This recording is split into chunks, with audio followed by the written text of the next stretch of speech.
Welcome to the Better Than I Found It podcast. I'm Mike McGraw, the men's golf coach at Baylor, and your host today. Joining me on the podcast is former Alabama golfer and 2007 U.S. Junior Champion Cory Whitsett. In this interview, Cory and I do a lot of reminiscing. We talk about his junior career, his recruitment, my involvement in that recruitment, obviously his great amateur career, and a career at Alabama that helped lead the Crimson Tide to 2 national championships. We also discuss a great year that I spent in Tuscaloosa where he and I kind of reconnected, and I was able to coach him during his senior year. A lot of people, as Cory was coming up, were calling him a can't-miss kid, and that's kind of a dangerous moniker to have to carry around. But he was certainly appeared to be headed for stardom, but for Cory it didn't happen. In this interview, he's extremely open and honest about his struggles in professional golf and some mistakes that he made, but make no mistake about it, it's not a pity party. He simply discusses his career in pretty much an objective way and all of the ups and downs that were associated with that. As you'll hear, he's very comfortable with how he handled the situations and really excited about his future. Cory is truly one of the good guys and someone for whom I have the utmost respect. I think you'll love getting to know him as well. Enjoy the listening.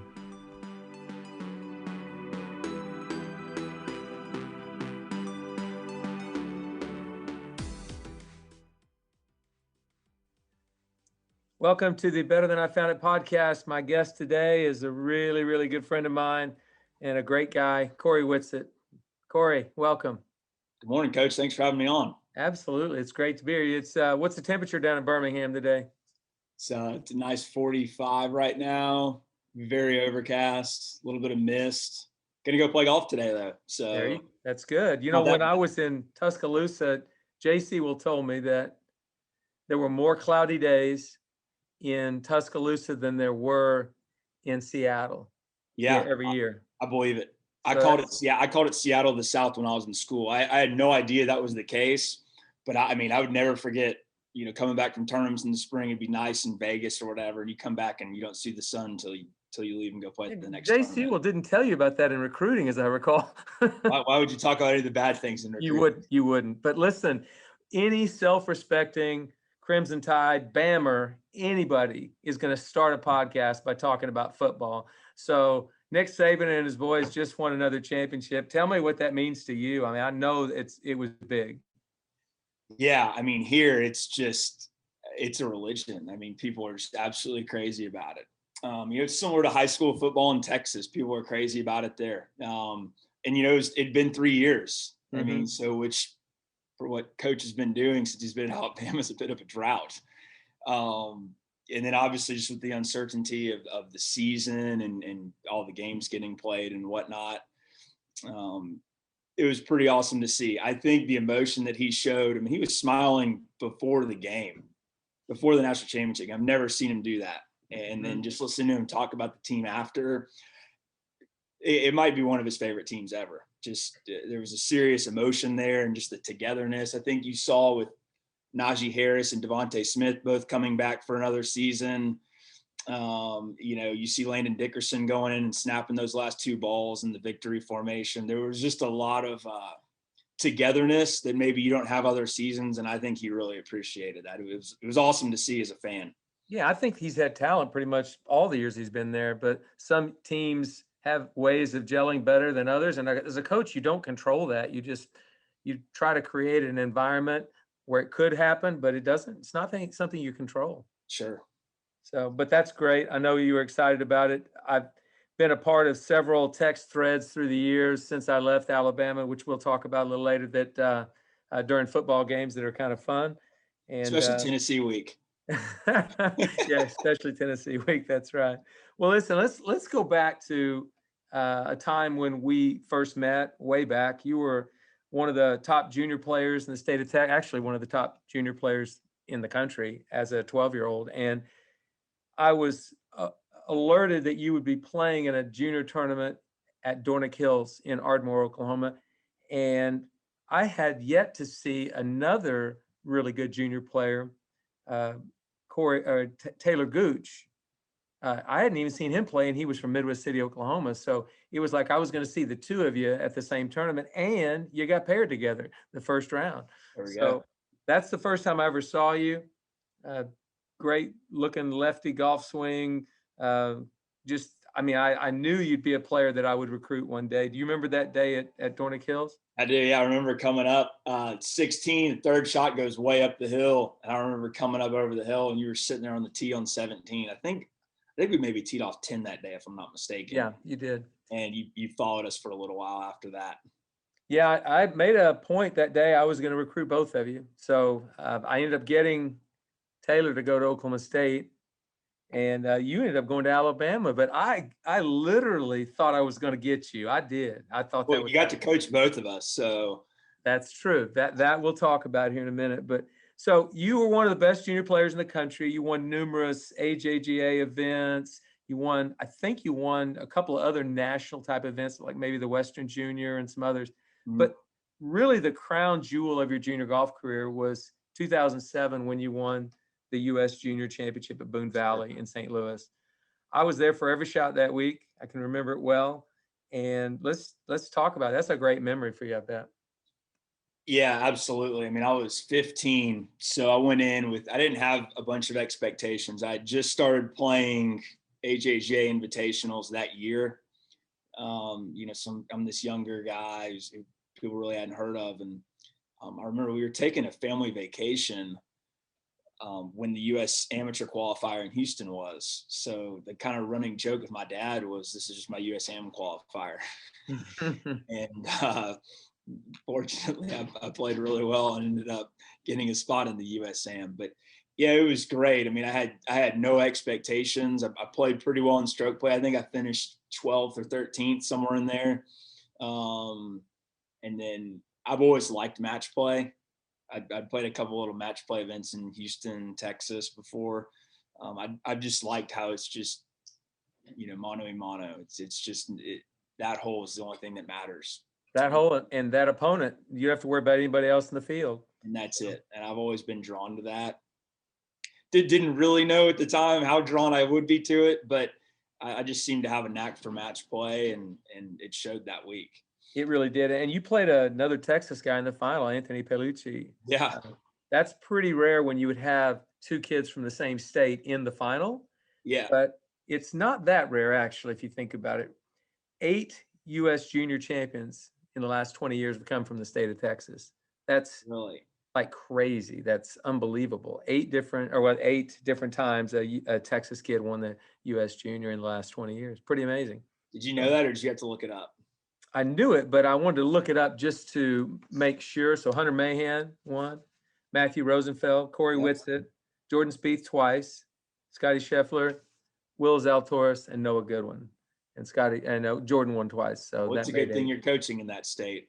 Yeah, I think you got to recruit around this place. This is good. A lot of players for sure, but there's a lot of great coaches and a lot of great schools trying to get those players. Absolutely. And then you got guys like J.C. Will Alabama comes in here and sneaks the best player out of the state. That's right.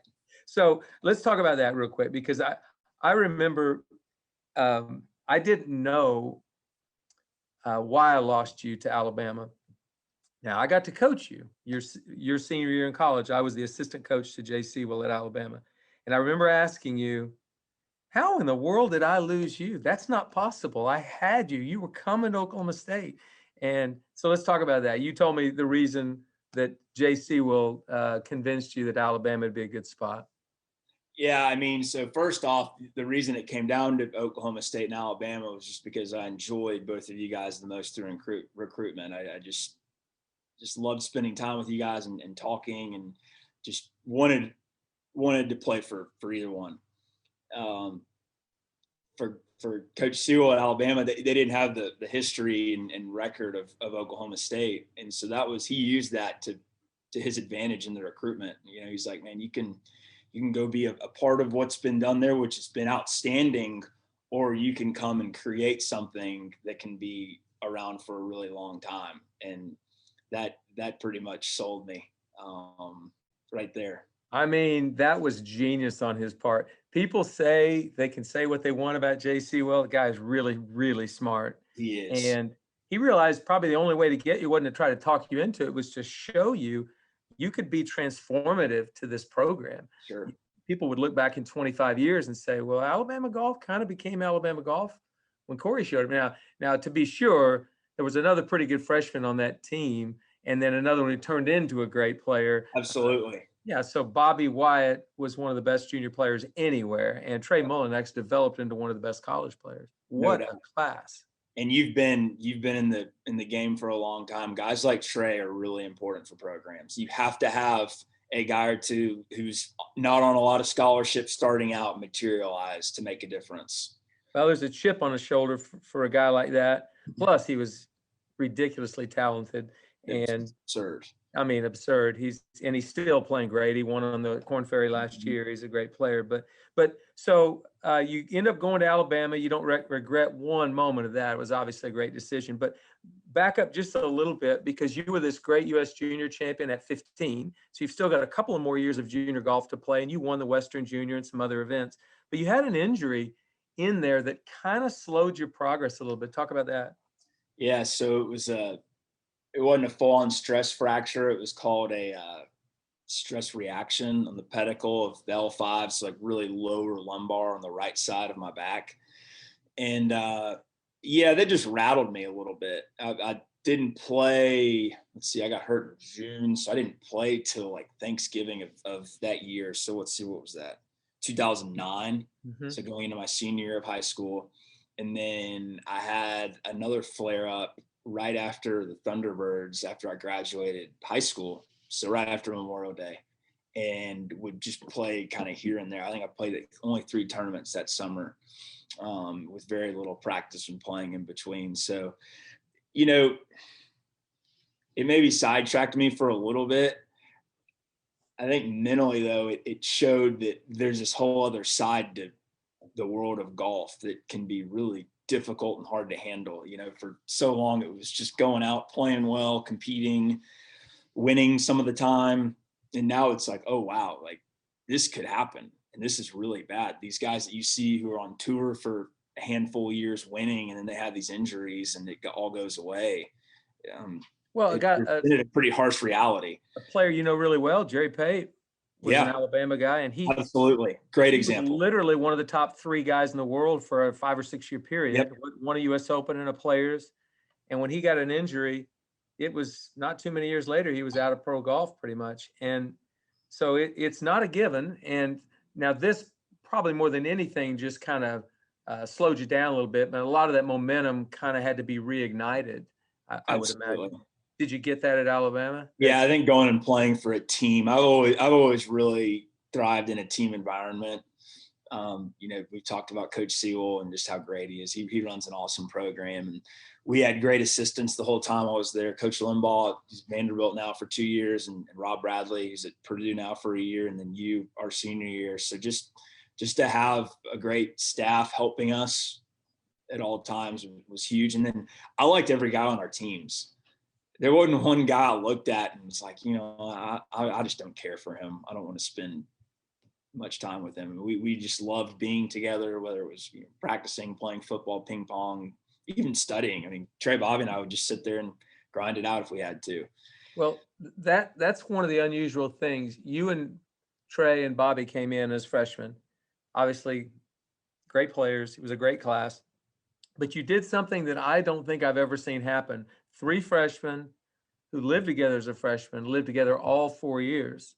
That's pretty rare. And because usually somebody's going to get on somebody's nerves. Absolutely. And to the point where they don't want to be around them much. And that didn't happen. And by the time I got there, you guys were still yucking it up and having fun, and you were still teammates and roommates. Yeah. Yeah. I remember something you did the last month or 2 that you were in Tuscaloosa is you guys went out and ate at a different dive restaurant every week. One you hadn't eaten at because you'd eaten all the chains and you'd eaten all the regulars, but you hadn't eaten. You found a bunch of different dives. I imagine you've used when you've gone back to football games. Yeah. So I still go back a decent amount just to go hang out with Coach Sewell and hit some balls. And there's this place on the Cottondale exits. You know, you remember exit 79. 72 was kind of the main drag. 79 was the back way to get to the Pate Center, the Oasis burgers and beverages. It was Mal Moore, our old athletic director's favorite burger place in Tuscaloosa. And we went there in that stretch, and it's incredible. I haven't been back. I need to go. I mean, it's still filled with cigar smoke, and there's a flat top griddle there that is pretty well seasoned. Well, I think that was a great idea from you guys to kind of go and it was Bobby's idea. Bobby was the nostalgic one. He'd sit there and be like, well, this is the last time we're doing this, and the last time we're doing that. It's like, Bobby, come on, man. Like, let's enjoy it. You know, it's funny when I look back at Bobby, he kind of looked at me with a guard.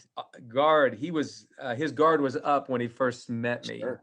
And he wasn't too sure about me. Why would JC will hire this old man, this kind of, he thought of me as this disciplinarian, this kind of strict, always in order type of person. I had to win Bobby over. Yeah, but to Bobby's point, I saw a different side of you when you coached us.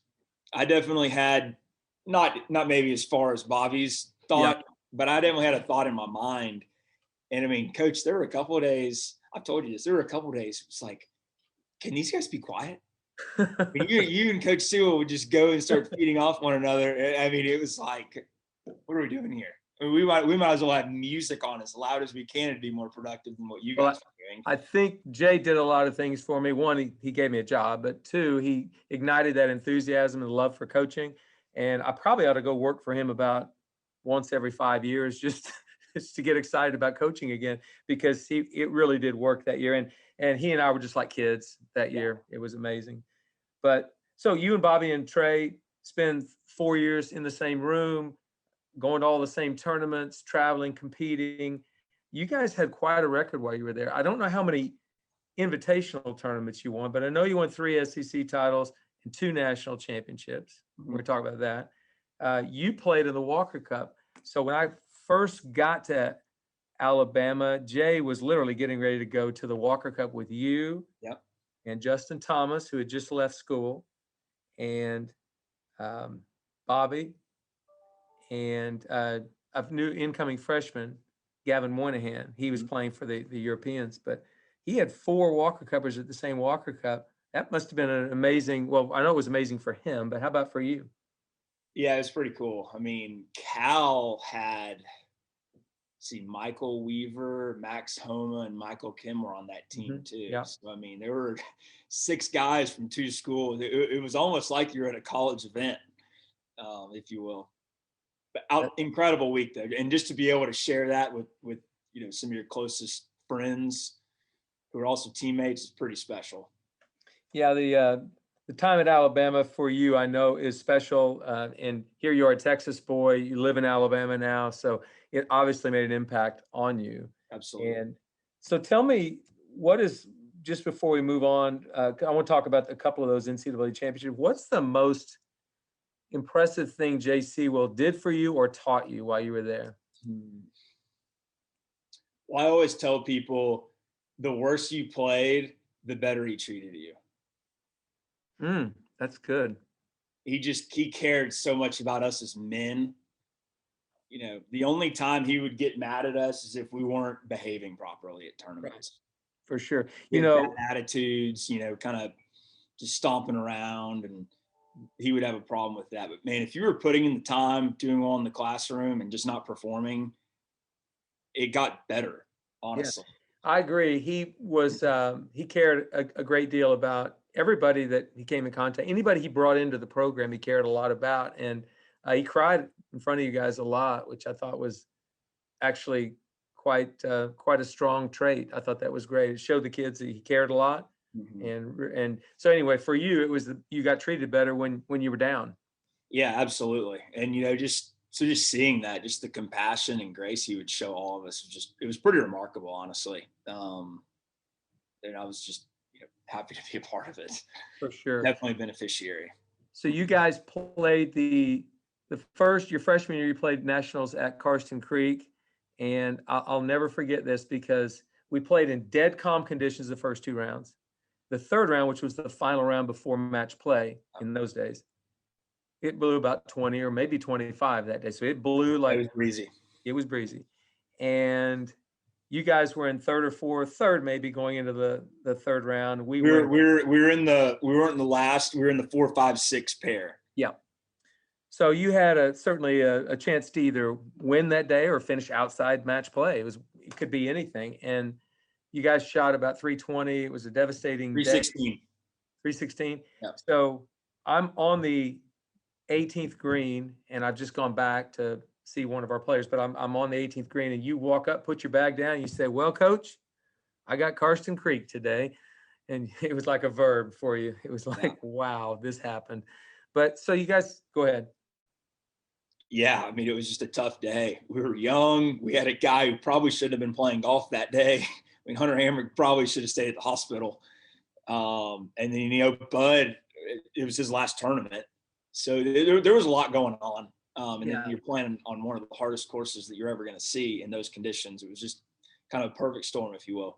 Nonetheless, you guys had a great team that year. You played great all year long. You guys were awesome. So even though Bud turned pro, you knew you were coming back with another good team for sure the next year. And you guys made it to the finals and played Texas at Riviera in the national championship. Mm-hmm. So you can kind of feel it building. Now, you guys didn't win that day, but you can feel it building. Yeah, no doubt. And so if that's going to lead up to a national championship at Crabapple in 2013, where you played Illinois in the final. Describe that, because this was like the culmination of a lot of years of Jay building a program, validating the fact that you came to Alabama to begin with, and just talk about that day. Yeah, well, first off, I mean, I didn't sleep very well that night. I mean, I woke up probably 3-4 in the morning. Just thinking about what we when I'd get up, you mean? Yeah, exactly. Do your push-ups and your crunches. I woke up pretty early just thinking about what we'd been through. So, I was pretty nervous. I was last in the matches, and we got off to a really good start. So that really helped calm the nerves. It was pretty remarkable. It was in Atlanta, and Georgia Tech was hosting. We actually played Georgia Tech in the semifinals the day before. And I mean, it looked like a football game, as much crimson and white as there was there. You're good friends with Coach Hepler. Oh yeah. I mean, I think he was a little disappointed in his fans that it was so lopsided. And then it just, the crowd even grew for the last day. So just to be there and Bobby, I think Bobby was 7-up through 7, and he was the pace setter that day, his first match out. So I think that went a long way toward helping everybody behind him. It definitely helped me. But yeah, just to be there and win. And you're right. It was just kind of a buildup, the disappointment of the 2 years prior in the national championship for it to turn into a national championship that year was really special. That is special. And it took everything. I mean, obviously Bobby, Trey, and I were part of that, but then you're Scott Strohmeyer, a guy who was pretty unheralded coming in. He really figured things out and improved. And then, obviously Justin is a sophomore, so his last tournament. It's pretty cool. That's great. And obviously I'm going to get to another national championship that I really have a good fond memory of, but all during this time, you were obviously one of the best players in college golf. But by the time I got there to Alabama, I feel like there was starting to be a little bit of a chink in your armor, if you will. And I think it started from the tee. I think it was the tee shots. You were as good from 120 yards in as any college player I've ever been around, period. I don't know if I ever told you that or not, but truly you were amazing from there. But we were starting to struggle off the tee. What would you attribute that to? Because I know a lot of people get there differently. I had started doing some things technically that were not good for driving the golf ball. And, it seemed like the more I tried to work on it, the worse it got. We could have a whole separate podcast about that and what it can do to your golf game. So yeah, I mean, it was a struggle. It was hard. I mean, I'd never seen it before in my golf. So having to deal with that, it's not easy. What made it easier was having 4 other guys that I had to go out and play for every day. So I just made a commitment to myself. It doesn't matter what I'm doing, what I'm shooting, how many balls I've hit out of bounds. I need to put my bag on my back, put my chest out, and look like I'm 500 at all times. I don't need to bring those guys down if I'm having a bad day. And that was just a commitment I made. And it obviously helps when you have 4 other guys who can win any given week.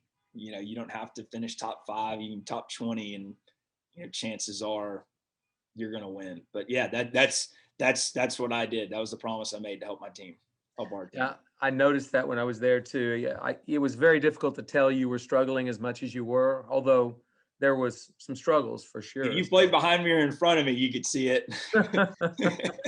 Yeah, you were reloading, or you had, yeah. But that short game, I mean, unreal. I mean, you got to admit, it was pretty good. You didn't even have to pat yourself on the back on that one. I get a lot of on-course practice. What can I say? Yeah, it was good. It was really good. So, but the year I got to Alabama, I remember obviously this team had some swagger, and even though you had started to struggle a little bit, you still had some swagger, and you were part of that. And there's something about team, and I've had some people on different podcasts talk about this. There's a difference between playing in for the team when you're playing either in the Walker Cup or the Ryder Cup or something like that, and then playing with a team like you did in college. I mean, there's just something different. There's something about the sweat equity that the players have with each other. So I saw that year I was there with you guys. Yeah, no doubt. I mean, anytime you can play on a Walker Cup or Ryder Cup, Palmer Cup, that's great. But it's kind of just like an all-star game. You're just there for a week, but the investment that you have to make being a part of a college team for not only the year, but the 4 years that you're there, it can forge a pretty deep bond between people. And I think that's what we had. And then you were there for the end of it. So you probably saw it when the roots were at the deepest. Yeah, that was quite amazing for me to sit back and watch that every day. There was another dynamic that year too, that before we head on to that national championship and that spring season, was a man named Nick Saban, who everybody knows him as a football coach, and he's a world-renowned, sports celebrity, if you will. He used to hang out at the Jerry Pate Golf Center with you guys. I was shocked by that. Yeah. That he would want to spend some leisure time with these collegiate golfers. One, I know he respected you guys' ability to hit a golf ball, and he's a freak about golf. But two, I think he just enjoyed the time with you guys. Yeah, I think when you're in a position like him, you're always under the microscope. Whether it be your players, the media, other coaches. So I think coming out to our facility was a great escape for him. I mean, we never talked football. There was always some ribbing going on. He was always complaining about not getting enough shots on his last golf trip and losing a bunch of money or things like that. Or, something that's funny is, Coach Sewell asking Bobby to talk about his Saban's chipping in front of Saban.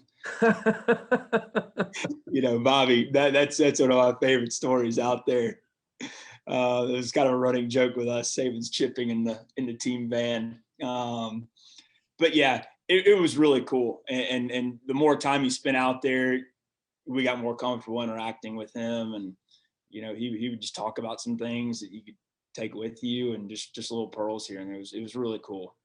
What was the most, as far as your career outside of golf, what was probably one of the biggest, most challenging times you had in Alabama?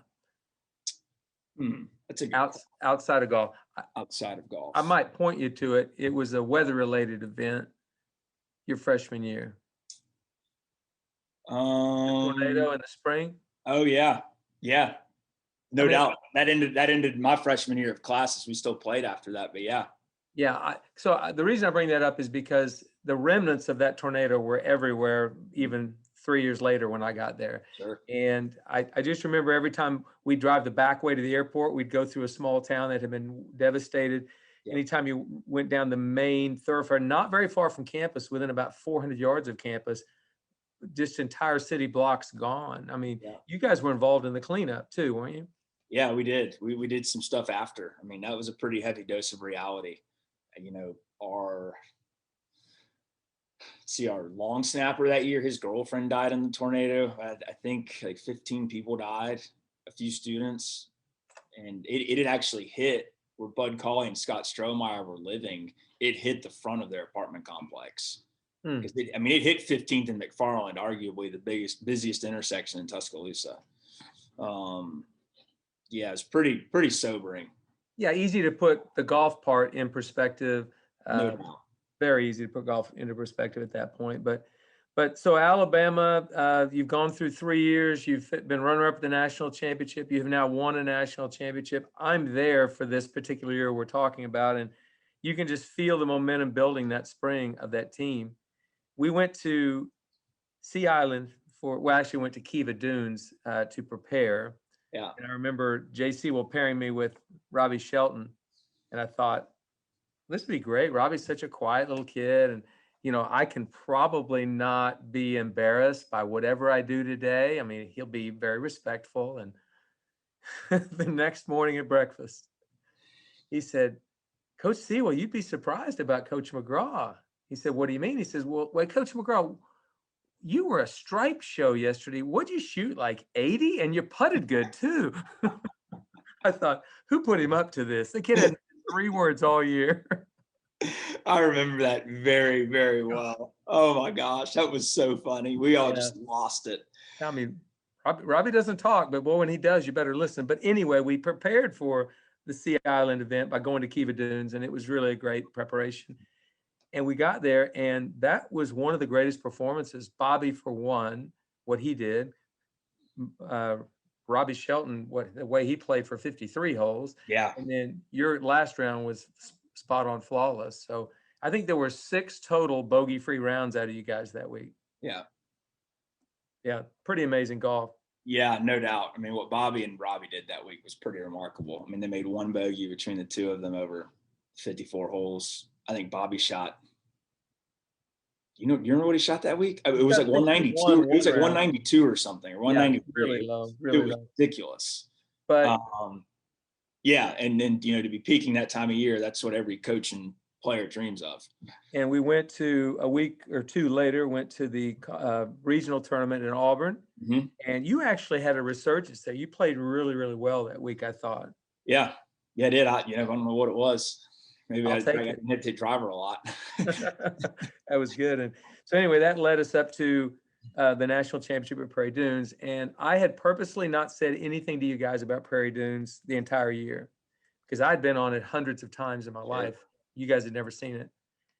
But the moment we won that regional championship, I couldn't say enough good things about Prairie Dunes. I thought it was the greatest place on the planet. I still do. I love that place. Always have. It makes 2 of us. Yeah. Isn't it a great place? Spectacular. It is spectacular. And obviously played well in stroke play.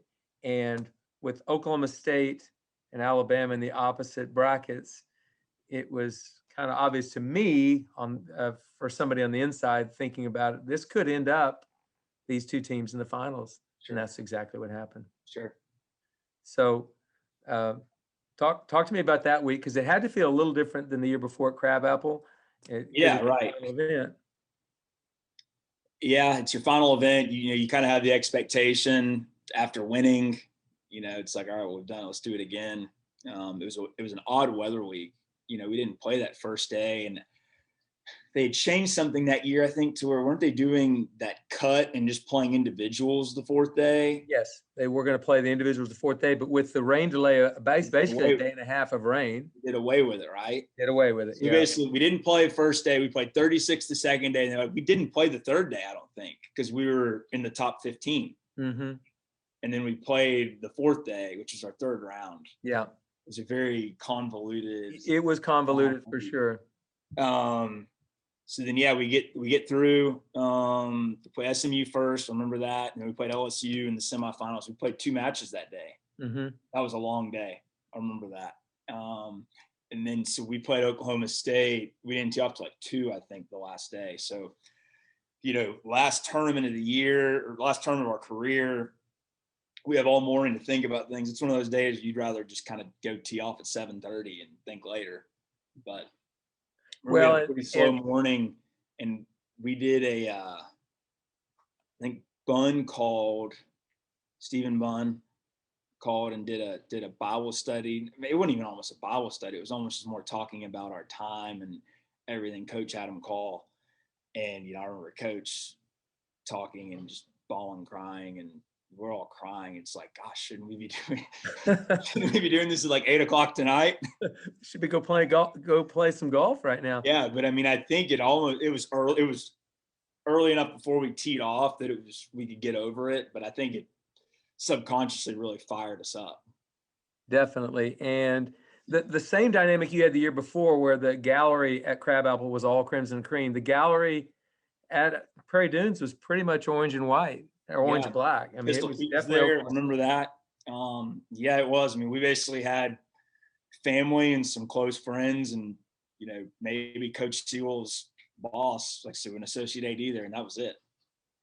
Yeah, so it was kind of flipped on you guys on that, and I had a little extra. Obviously, had recruited and coached all the guys at Oklahoma State, and now was on the staff at Alabama. So that it was kind of as I've spoken about in that book that I wrote, that it was kind of a mixed feelings. I wanted Alabama to win, but I was going to feel bad for the Oklahoma State guys if we beat them, just because I'd coached them and had a lot invested in them, But the most special moment of that week for me wasn't the trophy ceremony. It wasn't eating 2 large triple waffle cones at Freddy's every night. It was none of that. You were my roommate that week, by the way. It wasn't even that. But it was standing on the 17th fairway when Trey made that putt. It's like you and I, it was like we waited for this. I want to talk about that right now, because for someone who thought he was going to get you to Oklahoma State and you didn't go there, and then for me to get fired and sent to Alabama, or take that opportunity to get to coach you, that was a big moment for me. Yeah, it was pretty amazing. I mean, just the emotion that came out there. I still get emotional thinking about it.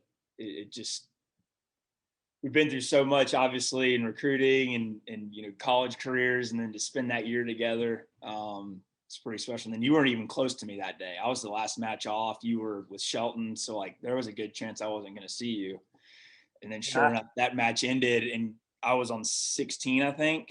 And you just came. I mean, so like the timing of it all was just wild. Well, I had backed up after Robbie won his match to Tom Lovelady and tried to help him. And he was losing to Wyndham Clark, I believe. He'd actually done a pretty good job that match and wrestling back, though. He was come back beautifully. 5 down through 10. Yeah, he'd come back beautifully. And then, I backed up to you on the 16th green, and you were getting ready to go, I think 2 up or something. But I remember you knocked your first putt about 6 feet past the hole. I remember that. It was like uphill and a little downhill after. Oh. And yeah, that made the comeback. But yeah, it was not hoping to have that putt. So we win the national championship there. Couldn't be a better way to finish your college career. I mean, all of this is storybook for you. It's great. Sure. And you're healthy and you're feeling good and you've got things going and you turn professional. That's the part I want to talk about too today, because I think a lot of people that are listening will kind of say, well, where's Cory? I mean, he was part of this juggernaut of amazing amateur players that were around. Why is he not playing pro golf, or why has he not succeeded, or whatever? Because everybody makes it sound like it's so easy. Sure. It's like, well, you're a great junior player, great college player, great amateur player. You're going to be a great professional, no doubt about it. It doesn't work that way always. So as tough as it might be, let's talk a little bit about your struggles as a professional and kind of where all that came from, and just talk about it. Yeah, for sure. So you got talking about my driver issues when you got to Alabama. That definitely carried over into the start of my professional career. And I actually got off to a decent start. I was, played some Korn Ferry events, made some cuts. I played the US Open that year, missed the cut by a shot. So like made both cuts in tour events. So I was like, all right, it's pretty good. And, cruised through first stage. And I'll never forget second stage, we're at Craig Ranch in Dallas, and it was 80 in the practice round. And the first day we get out, it's 45, 120. I mean, it's like we're on a different planet. And I just played horribly. So that was really where things all fell apart. And so it was like, all right, first year pro, that just happens. Just a little adversity. We're going to get through this. And so I grind, and I'm working with at the time, we're working on it, and it's getting worse. And it's like, all right, what are we doing here? So then that just set off the search party. It was teacher after teacher, and you know, hopefully this lesson fixes it or that lesson fixes it. And you feel like a hamster on a wheel.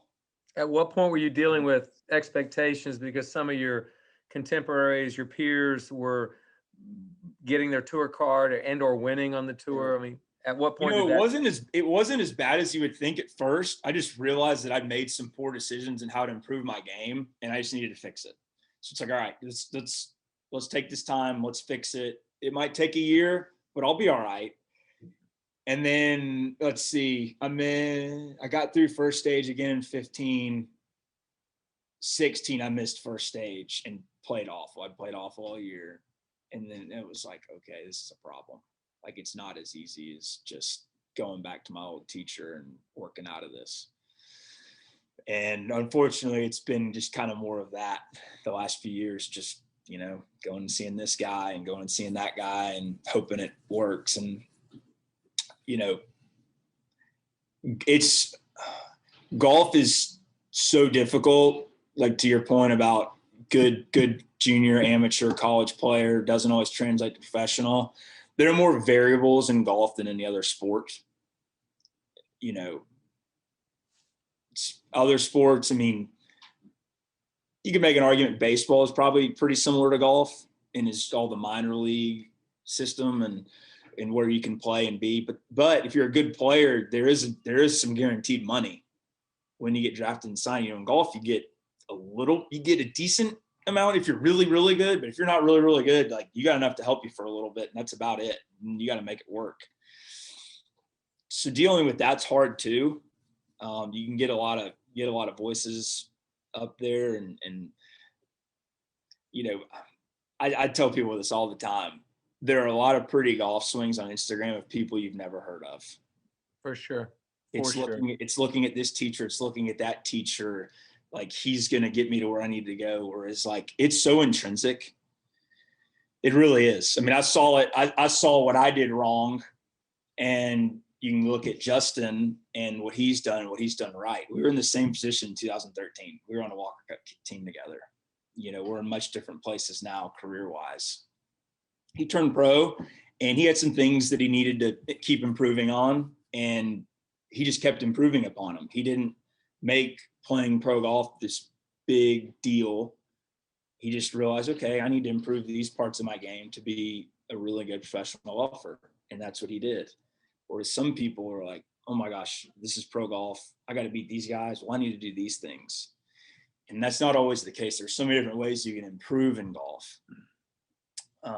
Well, he hasn't bounced around from instructor to instructor either. So he's stayed with the same one, which is good. There's a lot to be said for that. I think so. And, you know, every time you and I would talk on the phone during those struggles, I didn't know what to say. It's kind of hard because I know you're suffering. I know it. So I just tried to be supportive. I don't think there's a real answer other than you can kind of get back to being who you are and what makes you tick and, you know, that type of thing. But sometimes it just gets overwhelming, doesn't it? It does. You know, the guy, Paul Marchand, the guy I grew up taken from, he's like a father to me. He said, he goes, Cory, you know, you're always going to kind of have your box of fundamentals. And he goes, the important thing is to keep that box small so that whenever you struggle, you just go back to those things. You know, I was young and didn't really realize the importance of that at the time. Looking back on it, it's some of the best advice, you know, I could have ever gotten. You know, Taylor Gooch and I have a really good mutual friend. And this friend's gotten to know Taylor's coach a little bit. What Balls? Is it Dave Ball? Steve Ball. Steve Ball. Mm-hmm. Steve Ball.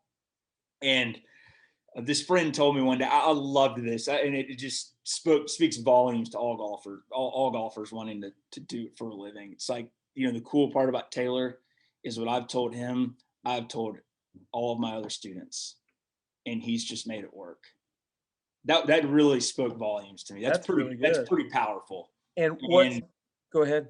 No, that's about all I had. Yeah, no, I mean, and the thing is, Taylor has stayed with Steve all through the years. Yep. And whether Steve is the best teacher or not in the world or whatever, he's saying the right things to Taylor. Taylor's listening to him. He's implementing the right way. And he's obviously able to play pro golf doing it. Mm-hmm. And I just think there's a lot of wisdom in there. And Paul gave you something really, really good early on. That's an amazing bit of advice, actually. So you struggled. You said in 2016, not making it through first stage was a low point. Yeah, no doubt. How'd you get yourself back up to play 2017? Took a lot of time off.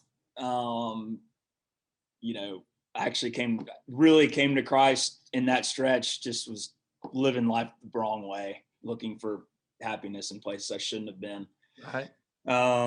That was really beneficial, really helpful. Just kind of that helped me hit the reset button and just to kind of start just running the race again. And kind of started becoming about other things than just me. Well, let's talk about that. I want to you've recently gotten married to a beautiful girl named Ashley, and I think that has to be part of this perspective that you've got. Sure. She's an amazing, great lady. So talk about Ashley. Yeah, she's incredible. I mean, she's everything you could want in a wife. I mean, she's beautiful. She's so supportive. She loves Jesus. She really helps me in that part of my life. She's very close to her family. I can't say enough good things about her. She was an incredible blessing at a hard time in my life, and it's not about golf. She doesn't care. I mean, I haven't made much money playing golf since we've been together, and she wouldn't have it any other way. And I'm very grateful for that. Well, I think that's one of the hardest things in life for humans, because we're just human, is to keep things in perspective. And for you, you've got a fairly new faith that is doing that for you. You've got a wife that helps you in that direction as well. But Jonathan Moore told me this one time. He was a national champion at Oklahoma State, but his freshman year was probably one of the most difficult things to watch. And thankfully, only the people in Stillwater saw it, because he really, really struggled. But he told me something that I've never forgotten. And because I said, that was a tough time for you. And I think I was talking to him after he made the winning putt at the Walker Cup, and I said, you've come a long way from that freshman year. And he said, no, that was the greatest year of my life. And I said, what are you talking about? I mean, he said, yeah, I realized for the first time in my life that without golf, I'm still a good person. I still have people that love me. I still have a Lord and Savior. I still have all these wonderful things in my life, even though golf's gone. Yeah. So how would you relate that to where you are right now? I mean, because you're not really playing golf for a living. Sure. I could not agree more with that. I mean, the one good thing about playing bad golf, I mean, it strips you down. It does. And that was the awakening I had. It's like, man, if my happiness is going to be directly tied to my golf, we're going to have some problems. I'm not going to be the son I need to be, the boyfriend, husband I need to be, the brother I need to be. Like, I'm going to have a tough life. And so, yeah, I mean, it's so cliche. We hear it all the time, but the counting your blessings and realizing what you have, it's so true. Because it's pretty easy to get in there when you're really struggling and you can't see the forest from the trees. And we want, wanting to be good at what you do is important. But when you make it, it can become an idol to where it just runs your life. And that's when it really can be counterproductive on multiple fronts. The same place you were in golf, I was in a similar place in coaching the last year or two at Oklahoma State. And I've preached about this, talked about this, encouraged people about this. It's like when that became an idol, when it became more important than anything else to me, is getting that team back to where they should be, or recruiting the best player, being the highest ranked team, or whatever. When that became the number one focus, I just dove into this horrible cesspool. And I'm sure that's where you were as a player. It's hard because foundationally, it's not a problem. Foundationally, it's with the best of intentions. It's what you're supposed to do. You're a golf coach. So like, why would you not want to do those things? But when it takes precedent over everything else in your life, and it's what you wake up at 3 a.m. worrying about, and you're not treating Miss Pam maybe the way she needs to be treated, and your things like that, other relationships, then there's a problem. I agree. And I think that's the part of getting things out of whack, losing perspective, your life isn't in balance, all of that. So you look as happy as I've seen you in a long, long time. And we're on a Zoom call here capturing the audio today, but I'm really, really happy for you, and I'm excited about what your future with Ashley is going to be. Have you been navigating where you might want to head with this going forward? Yeah, not sure. Just been talking to a lot of people and exploring different opportunities. So we'll see. Okay. Well, we'll certainly be looking forward to that. I want to thank you for coming on today. One, for being transparent, vulnerable, talking about your struggles, and talking about the great times too. I mean, I that's not easy. So I want to thank you for that. Absolutely. And I want to do a speed round with you. Okay. Okay. So, are you ready for this? Yeah, it's a surprise. You didn't let me know this was coming. No, I didn't. I let most of the people know, but I know you're quick on your feet, so you're fine. All right. Favorite fast food restaurant? In-N-Out. Favorite dive? In other words, just your favorite restaurant that's not fast food. Archibald and Woodrow's in Tuscaloosa. Okay. Steak or seafood if you had your last meal? This is it. Steak or seafood? Steak. Yeah, I love that about you. Favorite event to watch on TV? Would you rather watch Alabama in the championship game or Tiger Woods with a one-shot lead in the final round of the Masters? Tiger Woods one-shot lead final round of the Masters. Well, Nick Saban's going to be so upset with you. It's okay. Favorite J.C. quirk? Oh. Whenever we did Bible study and Bun would pray, did he say something good? Yeah, I remember that. Without a doubt. All-time favorite pro athlete? All-time favorite pro athlete, Tiger Woods. Tiger Woods, very good. Where does Justin Thomas fit on that list? He's trending. He's trending. All right, best advice for any junior golfer coming up, whether it's a superstar junior golfer like you, an average golfer, best advice you could give a junior golfer coming up? Just keep it simple, have fun. If it's working, just keep getting better. Don't go and try and reinvent it. I like that. That's good advice, by the way, for a tour player, a struggling mini tour player, a junior golfer, anyone. Great advice. Last question. Dream foursome, you and three other players. You only get to play one more round. This is your foursome that you're going to play golf with. You and three others. Ben Hogan. Nice. Winston Churchill. Great. Just the way he navigated everything, I think it'd be pretty cool to hear about that for 4 hours. Tiger Woods. That's good. So you've got two of the greatest players to ever live and a guy who never played. Nice. There you go. That's yeah, good. Who knows? I mean, if I shoot 200, but it'd be worth it. Well, Cory, I just want you to know you're really special to me in my career, and I want to thank you for coming on and just spending some time with me today. Coach, it's a pleasure. Absolutely. Anytime. Thank you for having me. All right. Well, you take care. All right. See Talk ya. to you later.